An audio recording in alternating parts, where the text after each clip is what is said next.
साँच्ची भनेको के मलाई कहिलेकाहीँ आफ्नो असाध्यै माया लाग्छ। कस्तो थिएँ, कस्ता थिए सपना, कति आशा, कति भरोसा, र यहाँसम्म आइपुग्दा कति त नसोचेका, कति त कल्पनै नगरिएका कुराहरू भोग्न पाइयो, देख्न पाइयो। कति पटक त विचलित भएँ, कति पटक त रोएँ, कहिले आदेशले आँसु झर्यो, कहिले कसैको ढाडस पाएर खुसीले आँसु निस्कियो, विश्वास तोडियो, भरोसा भाँचियो। तर सोच्दै नसोचेको ठाउँबाट सहारा र साथ पनि त पाइयो। जे होस्, ए जिन्दगी सधैँ कृतज्ञ छु।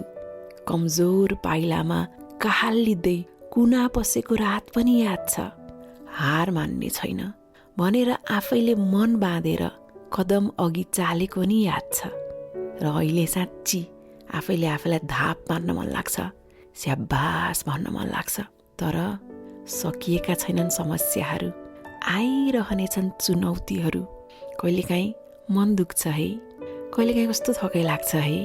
तर विचलित नहो है, यस्तो बनेर देखाउनै बाँकी छ जुन कसैले कल्पनै गरिएको थिएन भनेर आफैले आफैलाई सलाम गर्न मन लाग्छ।